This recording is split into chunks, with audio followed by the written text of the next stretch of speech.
Astaghfirullah. Kataan muallif rahimahullahu taala, walahuma fi hadithi itban fa innallaha harrama 'alan nari man qala la ilaha illallah yabtagi bidzalika wajhallah. Dari hadis Itsban Ibn Malik radhiyallahu an, Nabi sallallahu alaihi wasallam bersabda, sesungguhnya Allah mengharamkan atas neraka orang yang mengucap kalimat la ilaha illallah dalam rangka mencari dengan kalimat itu wajah Allah subhanahu wa ta'ala. Hadis ini ada asbab wurudnya. Jadi Itsban Ibn Malik radhiyallahu an itu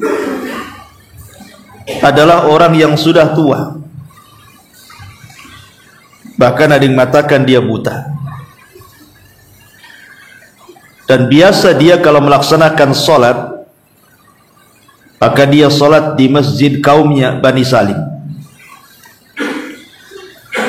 Masalahnya kalau terjadi hujan deras,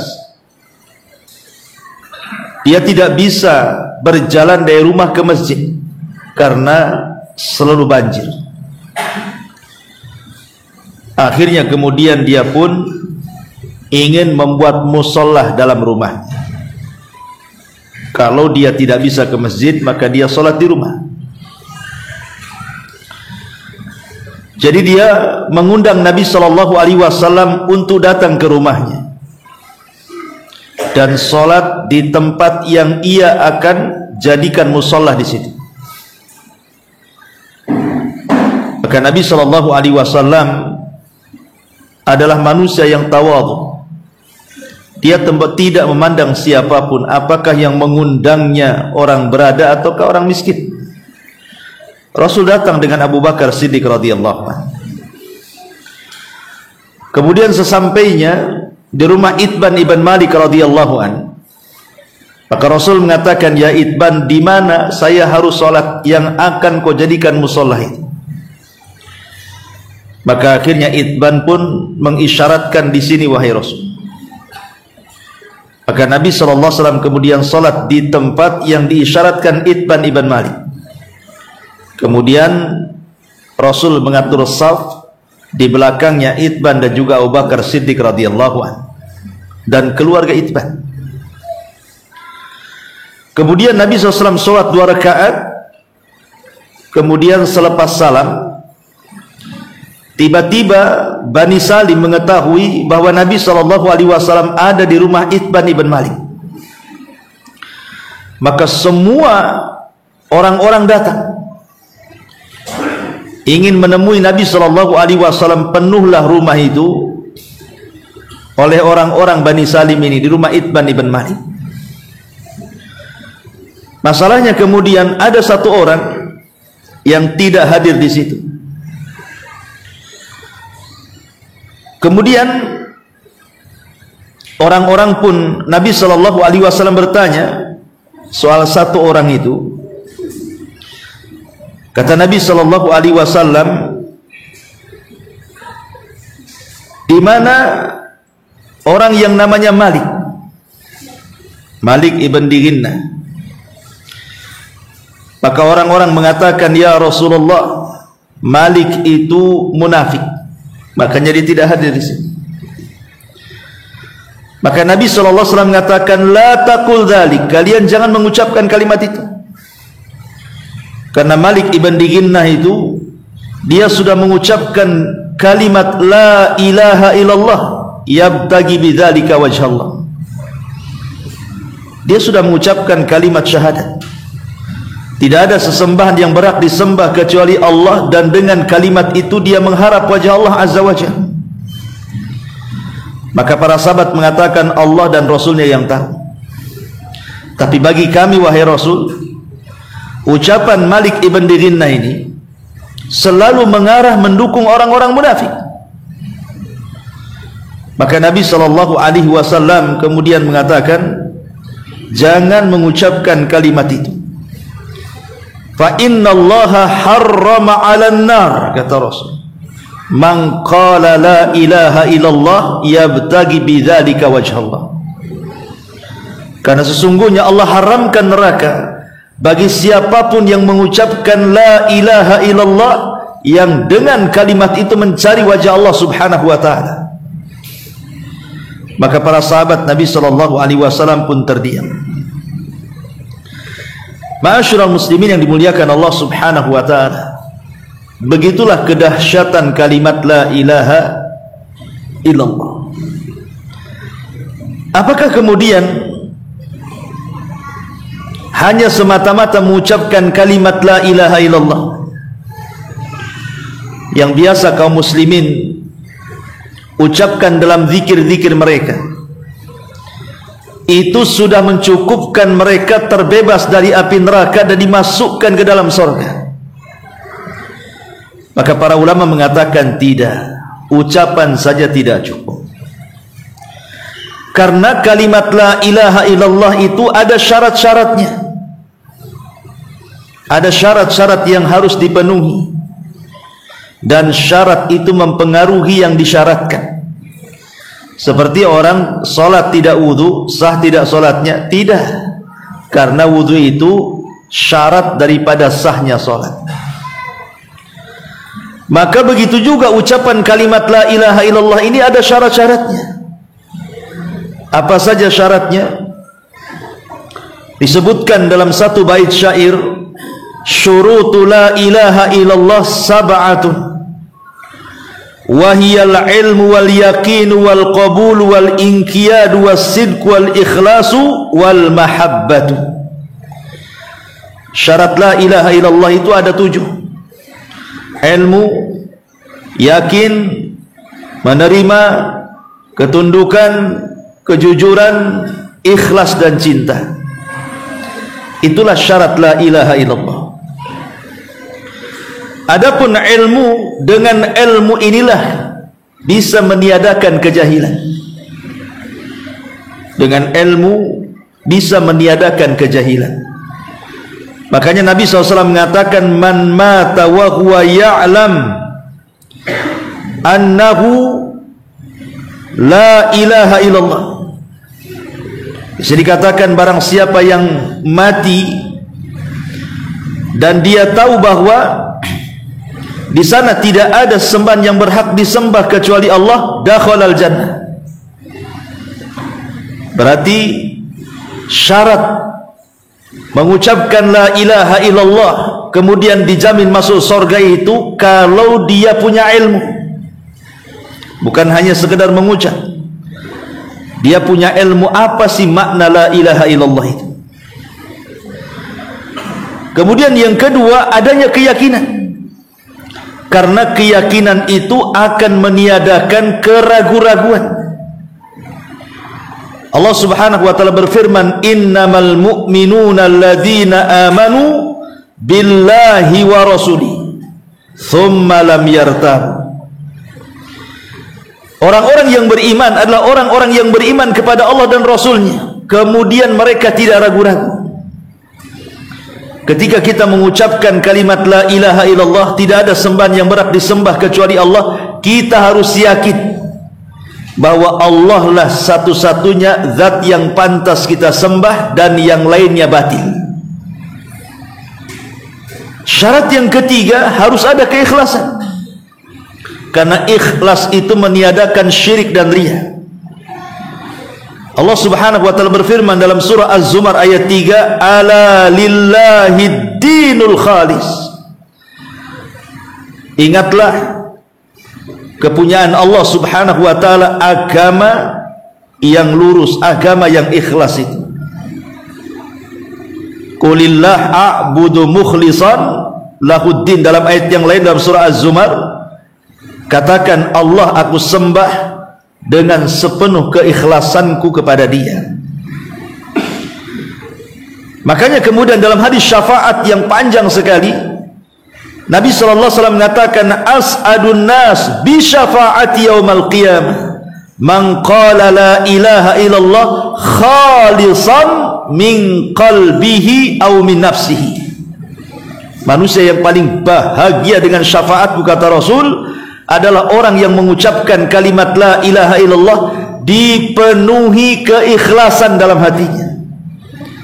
Sebab kalau seandainya orang yang mengucapkan kalimat la ilaha illallah itu tidak ikhlas, maka bukan tidak mustahil, walaupun lisannya mengucapkan la ilaha illallah, dia masih melakukan kesyirikan. Dan itu yang banyak. Betapa banyak orang yang mengucapkan kalimat la ilaha illallah masih percaya kepada tangkal dan dukun, masih datang ke kuburan dan meminta-minta di situ, masih percaya kepada keramat-keramat, klinik-klinik dan yang semacamnya. Kenapa? Karena tidak ada keikhlasan di situ. Maka syarat yang ketiga harus ada keikhlasan, supaya ketika mengucapkan kalimat la ilaha illallah itu betul-betul dia tidak melakukan sebuah kesyirikan dan riya yang bisa membatalkan kalimat la ilaha illallah. Kemudian yang keempat, as-sidqu, harus ada kejujuran. Sebab kalau tidak ada kejujuran, maka akan muncul lawan daripada jujur, apa? Dusta. Allah Subhanahu wa taala berfirman, ahasiban nas an yutraku an yaqulu amanna wa hum la yuftanun walaqad fatanna alladhina min qablihim fala ya'lamanna Allahu alladhina sadaqu wa la ya'lamanna al-kadhibin. Apakah manusia mengira mereka ditinggalkan begitu saja setelah mereka mengucapkan kami beriman dan mereka tidak diuji? Sungguh kami telah menguji orang-orang sebelum mereka agar Allah tahu siapa di antara mereka yang jujur dan siapa di antara mereka yang berdusta. Maka orang yang mengucapkan kalimat la ilaha illallah dengan kejujurannya, dengan kejujuran dalam hatinya, maka orang seperti ini akan tahan dengan ujian Allah Subhanahu wa taala. Tapi sebaliknya, orang yang tidak jujur mengucapkan kalimat itu, maka dia akan mudah berubah karena sebuah ujian. Kenapa? Karena tidak ada kejujuran dalam pengucapannya. Kemudian yang kelima, al-mahabbah, adanya rasa cinta dengan kalimat itu. Karena cinta itu meniadakan al-bughdu, kebencian. Allah Subhanahu wa taala berfirman, wa minan nas man yattakhidhu min dunillahi andadan yuhibbunahum ka hubbillah walladzina amanu ashaddu hubban lillah.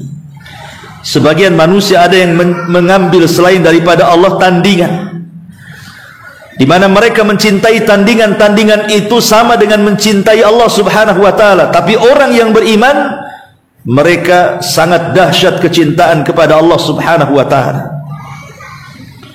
Kalau tidak ada kecintaan, maka muncul kebencian. Lalu apa gunanya kalau benci mengucapkan kalimat la ilaha illallah? Kemudian yang keenam, al-inqiyad, adanya ketundukan. Sebab kalau tidak tunduk, kita akan meninggalkan lawannya. Makanya Allah Subhanahu wa taala mengatakan, wa man yuslim wajhahu ila Allah wa huwa muhsin faqad istamsaka bil urwatil wuthqa. Barang siapa yang menyerahkan ketundukannya kepada wajah, barang siapa yang menyerahkan wajahnya, betul-betul menundukkan dirinya kepada Allah Subhanahu wa taala, dan dia muhsin, melakukan amal saleh, maka sungguh dia telah berpegang dengan tali yang sangat kokoh. Maksudnya bila ilaha illallah, dengan ucapan kalimat la ilaha illallah. Dan yang terakhir, al-qabul, harus ada penerimaan. Sebab orang yang tidak menerima kalimat la ilaha illallah pasti dia akan menolak. Dan Allah Subhanahu wa taala berfirman, innahum kanu idza qila lahum la ilaha illallah yastakbirun wa yaquluna inna latariku alihatina li syairin majnun. Dalam surah As-Saffat 22 Allah mengatakan, apabila mereka orang-orang musyrik Arab itu disuruh untuk mengucapkan kalimat la ilaha illallah, mereka tidak menerima, mereka tolak dengan kesombongan. Dan mereka mengatakan, apakah kami harus meninggalkan Tuhan yang banyak hanya karena ucapan orang gila, katanya. Maka kalau tidak ada ketundukan seperti orang musyrik, mereka menolak, sombong mereka. Maka inilah 7 perkara yang disebut dengan syarat la ilaha illallah. Adanya ilmu pengetahuan, dengan ilmu itu meniadakan kejahilan.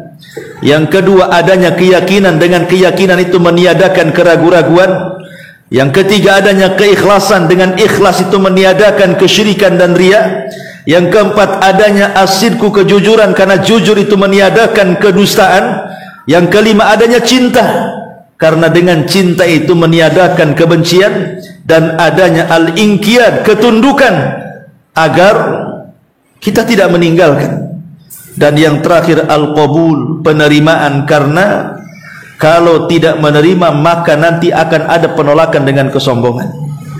Inilah yang disebut dengan syurutu la ilaha illallah. Secara singkat saja, sebab kalau dijabarkan panjang lebar. Baik, ma'asyiral muslimin yang dimuliakan Allah Subhanahu wa taala, dari sini kita tahu bahwa keutamaan mengucapkan la ilaha illallah dengan segudang keutamaannya itu bukan hanya semata-mata mengucapkan saja, tapi lebih daripada itu dia harus memahami isi kandungannya dan mengamalkan konsekuensinya. Sebab kalau tidak, betapa banyak orang-orang Islam itu yang mengucapkan kalimat la ilaha illallah, ikhwan. Lihat sebagian kaum muslimin, kalau mereka berzikir selepas sholat, kita sering mendengarkan mereka mengucapkan la ilaha illallah itu sampai ratusan bahkan ribuan kali itu. Pertanyaannya, apa mereka paham dengan kalimat itu? Karena buktinya orang yang mengucapkan kalimat itu mereka masih melakukan kesyirikan, anta syirkul akbar atau syirkul asghar. Berarti apa gunanya kalimat la ilaha illallah kalau seandainya mereka mendatangkan pembatal-pembatalnya? Itu karena tidak ada pengetahuan tentang syurutu la ilaha illallah. Kemudian hadis yang berikutnya, an Abi Sa'id al-Khudri radhiyallahu anhu, an Rasulillah sallallahu alaihi wasallam qala Musa alaihi salam, ya Rabbi, allimni syai'an adhkuruka wa ad'uka bih. Qala ya Musa, la ilaha illallah. Qala qul ya Musa la ilaha illallah. Qala ya Rabb, kullu ibadaka yaquluna hadha. Qala ya Musa, law anna as-samawati sab'i wa amirahunna ghairi wal aradina sab'i fi kiffatin wa la ilaha illallah fi kiffatin malat bihinna la ilaha illallah. Rawahu Ibnu Hibban wal Hakim wa sahhahahu. Dari Abi Sa'id al-Khudri radhiyallahu an, Nabi sallallahu alaihi wasallam bersabda, Musa berkata di hadapan Rabbnya, karena Musa itu terkenal nabi yang disebut dan digelari Kalimur Rahman, nabi yang suka berdialog di hadapan Allah tanpa penerjemah. Jadi satu hari Nabi Musa berdialog dengan Allah Azza wa Jalla, dan Musa mengatakan, ya Rabb, ajarkanlah kepadaku sesuatu yang bisa aku mengingatmu dan juga aku bisa berdoa untukmu.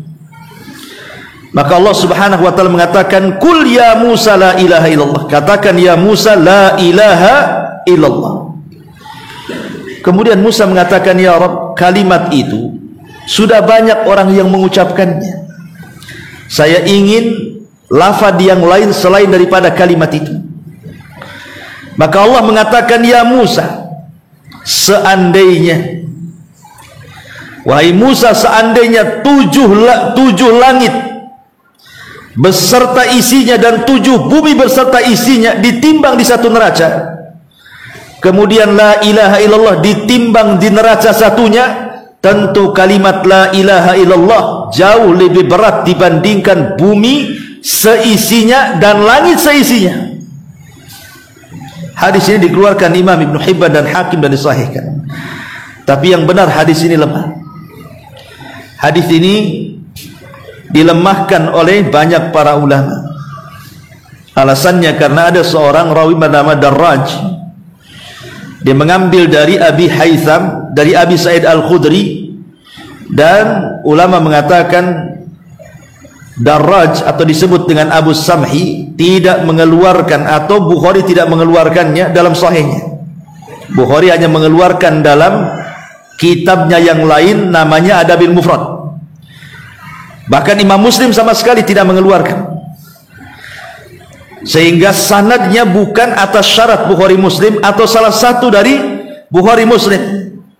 Bahkan ini ataupun Darraj ini seorang rawi yang dhaif, yang lemah. Tetapi walaupun demikian, secara lafaz boleh jadi mungkin lemah dan dilemahkan Syekh Albani rahimahullahu taala, tetapi secara makna sahih. Secara makna hadis ini sahih.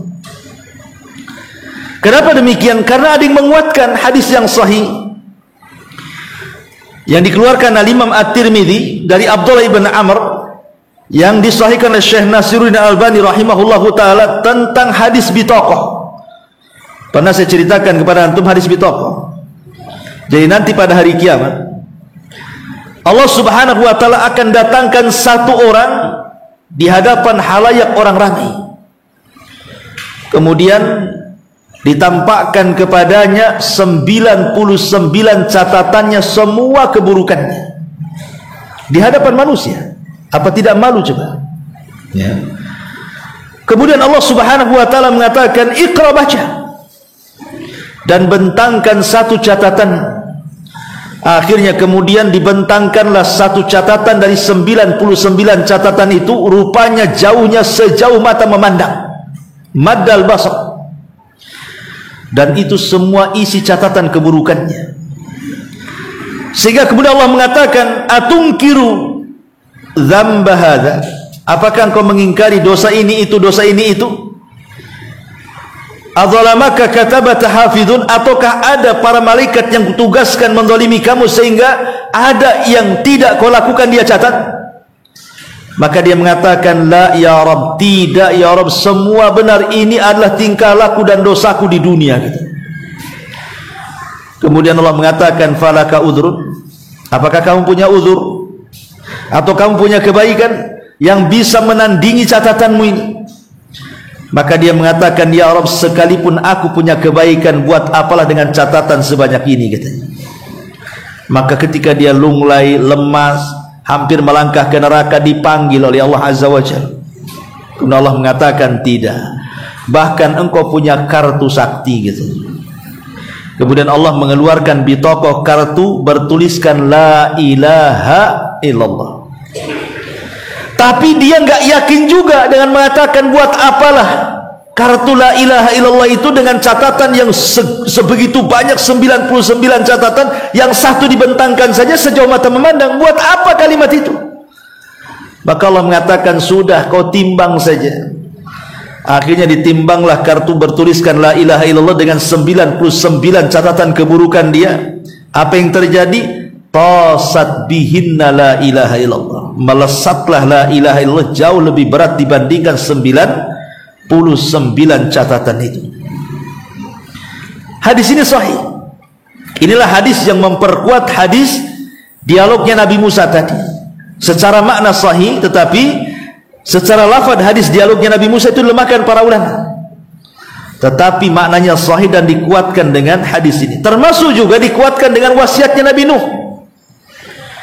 Nabi Nuh alaihi salatu wasalam yang berwasiat kepada anak-anaknya, "Aku wasiatkan 2 perkara dan aku larang kalian dengan 2 perkara. Salah satunya aku wasiatkan kalian dengan la ilaha illallah." Sebab kalau seandainya kalimat itu ditimbang dengan langit dan bumi dan isinya, tentu kalimat la ilaha illallah jauh lebih berat dibandingkan bumi dan langit dan isinya. Ma'asyiral muslimin yang dimuliakan Allah Azza wa Jalla, ini secara riwayat. Baik, kita akan masuk kepada perawinya. Hadis ini dari sahabat Abi Sa'id Al-Khudri. Dan Abi Sa'id Al-Khudri ini namanya Sa'd bin Malik Ibn Sinan Al-Ansari Al-Khajraji. Dikatakan dia seorang imam al-mujahid. Dia seorang mufti Madinah. Dan Abu Sa'id Al-Khudri termasuk ulamanya para sahabat dari kalangan Ansar. Karena dia satu di antara 7 sahabat yang disebut oleh para ulama hadis sebagai al-mukthiruna fir riwayah, sahabat yang paling banyak meriwayatkan hadis Nabi. Dan itu disebutkan dalam bait-bait syair, al-mukthiruna fi riwayatil khubar minas sahabatil akarimil ghurar Abu Hurairah yalihi Ibnu Umar, fa Anasun fa zaujatul hadil abr, thumma Ibnu Abbasin yalil Jabir, wa ba'dahul Khudri fa huwal akhir. Jadi antara sahabat yang paling banyak meriwayatkan hadis di atas 1000, dan yang paling banyak Abu Hurairah di atas 5000 kan?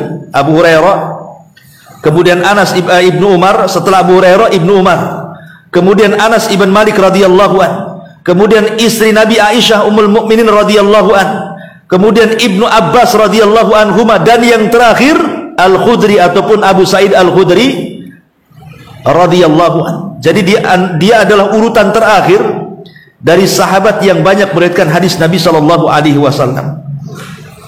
Ma'asyiral muslimin yang dimuliakan Allah Azza wa Jalla, Abu Sa'id Al-Khudri ini masuk Islam sebelum balik, karena bapaknya juga sahabat. Jadi ayahnya seorang sahabat meninggal di perang Uhud, dan Abu Sa'id Al-Khudri masuk Islam sebelum usianya balik. Pernah oleh bapaknya ketika perang Badar datang kepada Nabi SAW, ya Rasul, libatkan anakku, katanya. Padahal anaknya belum balik. Lihat bagaimana ayahnya ingin supaya anaknya terlibat dalam perang.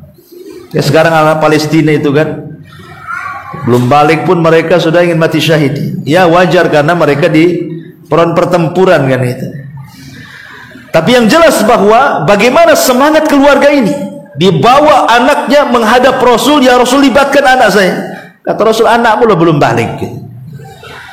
Akhirnya ketika perang Uhud sama juga, tapi belum pas 15 tahun, tetap ditolak sama Nabi. Baru kemudian Abu Sa'id Al-Khudri itu terlibat di peperangan pertama itu, di perang Khandaq. Ya. Ma'asyiral muslimin yang dimuliakan Allah Azza wa Jalla, ada kisah yang menarik dari Abu Sa'id Al-Khudri. Jadi Abu Sa'id Al-Khudri ini memang diuji oleh Allah Subhanahu wa taala dengan kefakiran. Orangnya fakir, sehingga satu hari dia kelaparan dan keluarganya. Kemudian istrinya mengatakan kepada Abu Sa'id, dia mengatakan, cobalah kau datang kepada Nabi. Manusia banyak yang datang kepada Nabi dan meminta, dan Nabi tidak pernah menolaknya. Cobalah kau minta ke sana. Kita sudah nggak ada yang dimakan lagi. Tapi Abu Sa'id Al-Khudri kan punya perasaan malu-malu, dia tidak mau seperti manusia yang datang kepada Rasul meminta walaupun dikasih. Tapi karena sudah mendesak, memang tidak ada yang dimakan lagi, apa yang harus dilakukan? Terpaksalah dia harus datang kepada Rasul dan meminta. Datang dia kepada Nabi sallallahu alaihi wasallam untuk meminta kebutuhan rumah tangga. Baru sampai di pintu masjid, belum masuk ke masjid, Nabi SAW sedang berceramah. Yang isi ceramahnya, ayyuhan nas, wahai manusia, qad ana lakum an tastaghnu anil mas'alati. Kalian harus memperkaya diri sendiri dan tidak menjadi orang yang meminta-minta. Fa innahu man yasta'ifa ya'ifahullahu wa man yastaghni yughnihullahu. Barang siapa yang menjaga kehormatannya, Allah jaga. Barang siapa yang tidak meminta-minta, Allah berikan kekayaan, dan begitu seterusnya. Mikir Abu Sa'id ini, niatnya meminta-minta, ceramahnya pula larangan meminta-minta. Akhirnya balik kaki dia, nggak jadi masuk. Bayangkan. Dan dia bersumpah sejak itu dia mendengar sabda Rasul bahwa dia tidak akan meminta-minta, dan dia yakin bahwa siapa yang tidak meminta-minta dan mencukupkan Allah saja sebagai kekayaannya, maka Allah akan berikan kecukupan. Subhanallah, dengan sangat yakinnya Abu Sa'id Al-Khudri akhirnya dibukakan pintu rizkinya, menjadi orang kaya karena merasa cukup dari Allah Azza wa Jalla. Karena orang kalau berhajat kepada manusia, ikhwan, sekaya apapun dia itu miskin. Kalau orang masih berhajat kepada manusia, masih meminta-minta kepada manusia, hakikatnya dia orang miskin walaupun dia kaya. Ma'asyiral muslimin yang dimuliakan Allah Azza wa Jalla, ini di antara biografi beliau, bahkan di antara perkataan yang bagus sekali dari beliau adalah, kata Abu Sa'id Al-Khudri dalam nasihatnya, alaika bi taqwallah, wajib atas kalian bertakwa kepada Allah. Fa innahu ra'su kulli syai'in, karena takwa itu sumber segala sesuatu. Wa alaika bil jihad, dan wajib atas kalian berjihad. Fa innahu ruhbaniyatul Islam, itulah pendetanya Islam. Wa alaika bi dzikrillah wa tilawatil Quran, wajib atas kalian memperbanyak zikir, kemudian memperbanyak membaca Quran. Fa innahu ruhuka fi ahli sama, karena itu ruhmu akan disebut-sebut di langit. Kemudian wa dzikruka fi ahlil ardi, dan engkau akan disebut-sebut oleh penduduk bumi. Wa alaika bisamti, wajib atas kalian diam. Illa fi haqqin, kecuali harus bicara dalam waktu-waktu yang memang dituntut untuk bicara. Fa innaka taglibus syaitan, karena dengan diam engkau bisa mengalahkan syaitan. Berapa nasihat di sini? Takwa, jihad, zikir, kemudian diam. Itulah nasihat beliau yang sangat berharga. Ma'asyiral muslimin yang dimuliakan Allah Azza wa Jalla, itu sekilas daripada Abu Sa'id Al-Khudri radhiyallahu. Baik, kita masuk pada hadis. Di sini Nabi Musa alaihi salatu wassalam yang merupakan Khalilur Rahman minta diajarkan kepada Allah kalimat-kalimat yang dengan kalimat itu bisa berzikir, bisa berdoa kepada Allah Azza wa Jalla. Kemudian Allah mengajarkan kalimat tauhid la ilaha illallah. Menunjukkan apa? Menunjukkan kalimat ini kalimat yang agung. Bukankah pujian-pujian Allah banyak? Di sana ada tahmid alhamdulillah, di sana ada tasbih subhanallah, di sana ada takbir Allahu akbar, di sana ada la haula wala quwata illa billah. Banyak kan? Zikir, lafaz-lafaz zikir itu yang diajarkan baik dalam Quran ataupun hadis Nabi SAW. Tapi kenapa Allah Subhanahu wa taala menyuruh Nabi Musa untuk mengucapkan kalimat la ilaha illallah dari semua zikir yang ada? Kalau memang tidak ada keistimewaannya, tidak mungkin ini yang diajarkan. Makanya kata para ulama, lihat besarnya keutamaan la ilaha illallah. Karena tadi saya katakan dalam hadis Bitokoh, kalau seandainya kalimat ini ditimbang dan seluruh kesalahan Bani Adam ditimbang selain syirik, ingatnya selain syirik, kalau sudah syirik lain ceritanya. Karena itu pembatal la ilaha illallah. Artinya kalau dia tidak melakukan kesyirikan, kan artinya tidak membatalkan kalimat itu. Kalau seandainya kalimat la ilaha illallah ditimbang di satu neraca, semua dosa selain syirik ditimbang di neraca satunya, tetap la ilaha illallah lebih berat dibandingkan yang lainnya. Bahkan para ulama mengatakan bahwa kalimat la ilaha illallah adalah kalimat bara'ah, berlepas diri seseorang dari kesyirikan. Bahkan kalimat la ilaha illallah adalah miftahul jannah, dia adalah kunci daripada kunci-kunci surga.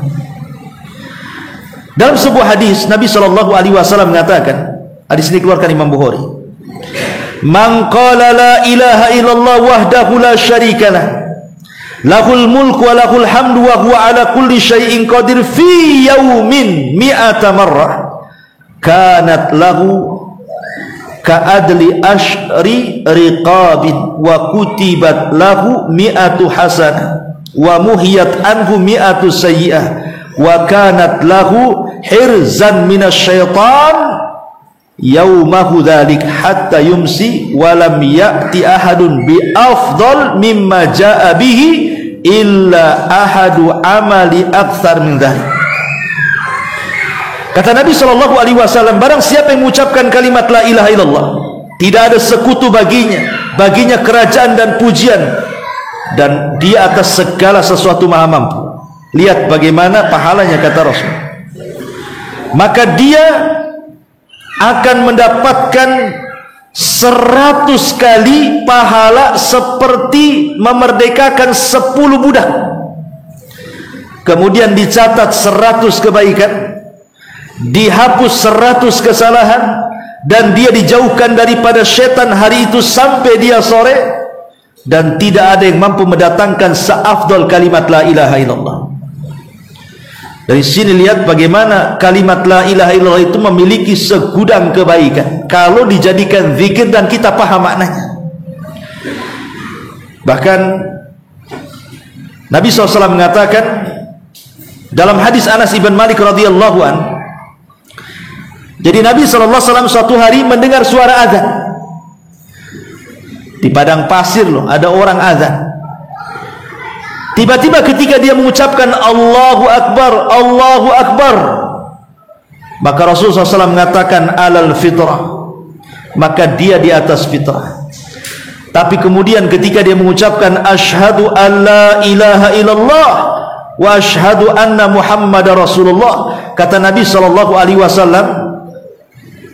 dia telah keluar dari neraka dengan tauhid itu. Dia telah keluar, kharajta minan nar, engkau telah keluar dari api neraka dengan tauhid itu. Lihat bagaimana tauhid itu miftahul jannah. Dia adalah pintu masuk surga dan penutup pintu neraka. Bahkan di akhir zaman dalam hadis Hudzaifah ibn Yaman, ketika manusia sudah tidak mengenal sholat, zakat, puasa, sudah hilang ilmu Islam kecuali hanya namanya. Bahkan Quran diangkat dalam satu malam sehingga tidak terdapat tulisan bahkan hafalan. Tapi ada satu kalimat yang mereka hafal, itu pun yang mengucapkan orang tua mereka, la ilaha illallah. Mereka mengucapkan karena mereka pernah mendengar kakek buyut mereka mengucapkan kalimat itu, maka mereka ucapkan, bukan karena mengetahui, tidak. Hanya pernah mendengar buyutnya mengucapkan kalimat itu, mereka mengucapkan, dan itu yang diucapkan orang tua dan tidak diucapkan anak muda. Kemudian Hudzaifah ibn Yaman ditanya, apakah ucapan la ilaha illallah yang diucapkan mereka itu bermanfaat pada hari kiamat? Kata Hudzaifah, dia sampai 3 kali barulah Hudzaifah ibn Yaman mengatakan tunjihi la ilaha illallah, tetap la ilaha illallah akan menyelamatkan mereka pada hari kiamat. Luar biasa, ya. Oleh karena itulah ma'asyiral muslimin yang dimuliakan Allah Azza wa Jalla, jadikan kalimat la ilaha illallah sebagai kalimat yang terbiasa kita ucapkan. Kalau antum kaget, la ilaha illallah, kan bagus tuh. Ya, ini kaget apa pula yang diucapkan. Kan ada orang kaget tuh. Ya, kalau orang Sunda kaget bilang belekok, antum belekok. Belekok itu burung yang di sawah. Ya. Coba bayangkan apalah pahalanya bilang belekok. Bilang la ilaha illallah. Ya. Jadi jadikan kalimat itu sebagai kalimat yang kita berzikir setiap hari. Antum bisa mengucapkannya sambil jalan, sambil di rumah, sambil di pasar, sambil di mana, kan? Karena lihat bagaimana la ilaha ini pembuka pintu sorga masalahnya. Sampai-sampai dikisahkan oleh Abi Dzar, dia bertanya kepada Rasulullah, ya Rasul, engkau yang mengucapkan satu amalan itu bisa dilipat gandakan 10 kali lipat kebaikan. Kata Rasul, ya. Bagaimana dengan ucapan la ilaha illallah? Maka Rasul mengatakan, hiya afdalul hasanat, kata Rasul. Maka la ilaha illallah seafdal kebaikan yang ada. Jadi kalau seandainya kita membaca Quran 1 huruf 10 kali lipat pahalanya, kan begitu, maka la ilaha illallah jauh berlipat-lipat daripada antum membaca Quran. Itu maksudnya. Jadi gunakan sebagai zikir harian. Karena Mu'adz bin Jabal radhiyallahu anhu mengatakan dari Nabi SAW, man kana akhiru kalamihi la ilaha illallah dakhalal jannah. Bahkan orang yang mau meninggal saja Rasul katakan, lakinu mautakum bila ilaha illallah. Ejahkan orang mati kalian, orang yang sedang sakaratul maut di antara kalian, dengan ucapan la ilaha. Kenapa demikian? Sebagian para ulama mengatakan karena tidak ada lafaz yang mampu diucapkan orang sedang sakaratul maut kecuali la ilaha illallah. Tidak ada satu lafaz yang kalau orang yang sedang sakaratul maut diijahkan yang bisa diikuti kecuali la ilaha illallah. Kata ulama seperti itu. Makanya itu kalimat itu akan menyertai manusia baik di dunia saat kematiannya, bahkan pada hari kiamat. Dia akan mengadu kepada siapapun yang mengucapkannya. Ingat hadis Usama bin Zaid yang membunuh orang yang sudah mengucapkan kalimat la ilaha illallah. Apa kata Rasulullah? Ya Usama, apa tanggung jawabmu di hadapan Allah kalau la ilaha illallah datang menghadap Allah dan mengatakan, ya Rabb, dia yang membunuh orang yang mengucapkan aku, katanya. Dia akan membela kita pada hari kiamat. Kalimat la ilaha illallah.